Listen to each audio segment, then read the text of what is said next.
So we were reading biotechnology और आज हम आगे का पार्ट स्टार्ट करेंगे। हम पढ़ते हैं रेस्ट्रिक्शन एंजाइम जो हैं उनके बारे में। रेस्ट्रिक्शन एंजाइम कौन सी क्लास से बिलोंग? न्यूक्लियसिस एंजाइम होता है, larger classes of enzyme called nucleus is. उसके अंडर आपकी आती हैं क्या? Restriction enzymes. ठीक है, उसके बाद दो तरीके की होती है, एक्सोन्यूक्लियसिस, एंडोन्यूक्लियसिस। दोनों में क्या डिफरेंस होता है एक बार देख लेते हैं। जो आपका एक्सोन्यूक्लियस है वो न्यूक्लियोटाइड्स को रिमूव करता है from the ends of DNA. ठीक है, जैसे ये आपका डीएनए है तो एंड से रिमूव कर देगा। लेकिन जो एंडोन्यूक्लियस होता है वो करता है एक स्पेसिफिक पोजीशन पे with in a DNA.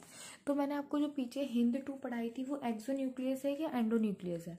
Obviously वो एक एंडोन्यूक्लियस है, क्योंकि वो पूरे डीएनए को इंस्पेक्ट कर रही थी। फिर उसका एक वो एक सीक्वेंस था पर्टिकुलर, वो उसको रिकॉग्नाइज करती है। उसके बाद ही वो उस पर्टिकुलर सीक्वेंस पे डीएनए को कट कर रही थी। तो वो क्या हुई आपकी? एक एंडोन्यूक्लियस हुई। ठीक है, उसके बाद बोल रहे हैं ईच रेस्ट्रिक्शन एंडोन्यूक्लियस क्या करती है? Functions by inspecting the length of DNA. वो पूरे जो लेंथ है डीएनए का उसको इंस्पेक्ट करेगी। फिर उसको एक उसका स्पेसिफिक रिकॉग्निशन सीक्वेंस मिलेगा।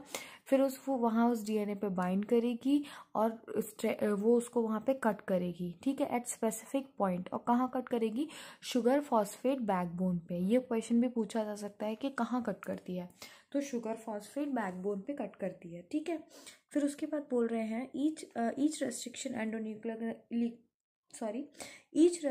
Endonuclease recognise a specific palindromic nucleotide sequence. Okay, palindrome क्या होता है वो हम देखेंगे अभी, लेकिन आप अभी इतना याद रखो कि एक स्पेसिफिक न्यूक्लियोटाइड सीक्वेंस होता है और हर रेस्ट्रिक्शन एंडोन्यूक्लियस का वो स्पेसिफिक रहता है और वो उसको रिकॉग्नाइज करके ही डीएनए को कट करती है। ठीक है, अब पैलिंड्रोमिक सीक्वेंस क्या होता है कि हम उल्टा सीधा कहीं से भी पढ़े सेम रीड करें। जैसे कि डैड, इधर से पढ़ो इधर से पढ़ो सेम ही आएगा। वही चीज है palindrome में. Do you know what palindromes are? These are the group of letters that from the same word when read both forward and backward वो सेम रीड हो। ठीक है, एज जैसे मलयालम में भी है, इधर से पढ़ो या इधर से पढ़ो सेम रीड होता है। As against a word palindrome where the same word is read in both direction, the palindrome in DNA sequence is a sequence of base pair that read as a same on the two strand when orientation is kept same. देखो, यदि हम इसमें मैं आपको इससे explain करती हूँ कि डीएनए में उसका क्या मतलब है। पैलिंड्रोम क्या होता है वो आपको पता चल गया, लेकिन डीएनए में पैलिंड्रोम सीक्वेंस का क्या मतलब है वो मैं आपको बताती हूँ। यदि देखो ये डीएनए का स्ट्रैंड है 5' to 3'। ठीक है, तो ये GAATTC। ठीक है, यदि हम 5' to 3' ये फर्स्ट स्ट्रैंड मान लो, ये वाला आपका सेकेंड मान लो। ठीक है, अब फर्स्ट स्ट्रैंड को हमने पढ़ा 5' से 3', तो हमने पढ़ा GAATTC।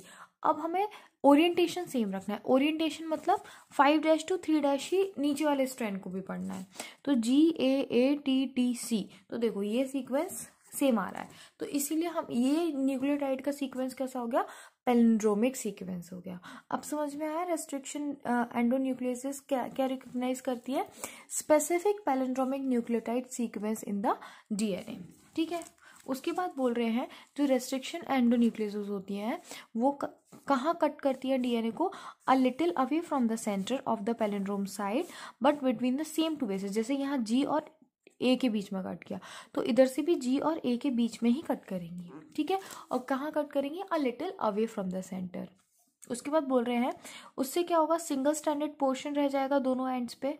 ठीक है, और ओवर हैंगिंग मतलब दोनों साइड क्या होगा? एक पार्ट कट हो गया तो हैंगिंग वहां पे एंड्स रह जाएंगे।